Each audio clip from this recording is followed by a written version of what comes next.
At Iconis Group, we use Bill.com to virtually handle the accounts payable function for our clients. Basically, what happens is that our clients will get an email from us once a week that says it's time to go in and pay their bills. And all they have to do is come in to their Bill.com account and go to payables and then pay. And from there, we'll see a listing of all the bills that we have ready to be paid that have gone through an internal approval process on our end. And so if we just check through here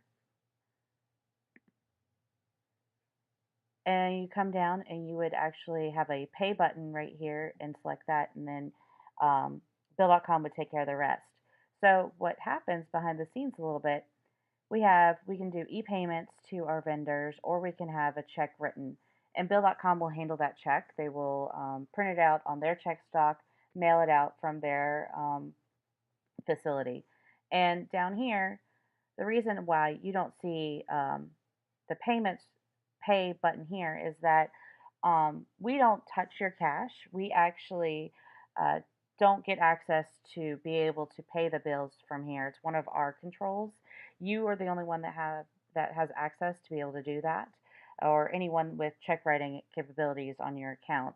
It's in the user uh, setup here, and you actually have to go through a verification process with your bank to make sure that it's you, so that you can pay the bills. But we actually don't do any of that work. We don't uh, do the paying the bills. We just set that up so that you can.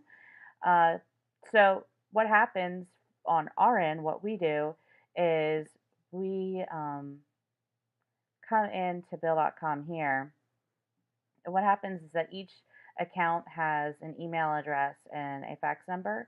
So our clients will email in bills or email in receipts for us, anything that we need to file away for our clients. It doesn't have to be just bills. So it could be XYZ company at bill.com. You would just send everything, all your documents to that email address. It comes in to our account in an inbox, and our team goes through and processes all these. We will either create a bill, or we will file it away as a vendor document or some sort of other thing in here. And we go through the internal process of, once a team member process all the documents, someone else on the team comes back through and approves all of these bills, and then you don't see those bills until it's time for you to go and pay them, and they've been approved by us first, so that you can go in. And it's, again, just as simple as coming in here, clicking a couple buttons. You have the option to change your process date, how much you're paying on here. If you have any question on what this is, you can see the detail of, here's this bill. I can click on the invoice. If there was a PDF, you would see that here. The other thing we can do, it's great in Bill.com, that I like to use it for, is to manage the vendor information. So I have all the vendor information here, but then I can see the history of all the bills, history of payments. This is also where any documents that are stored that are related to that vendor are here. So if you have a contract on your lease, we would put it in here. So we have all this information.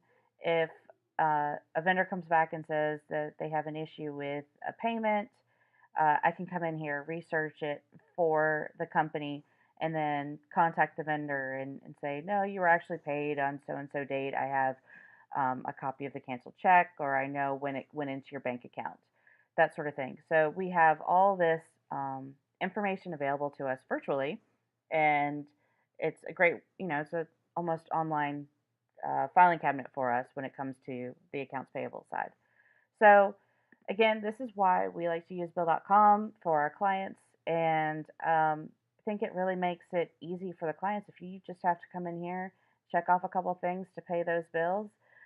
You also can do it on your phone. It's, makes life super easy for you.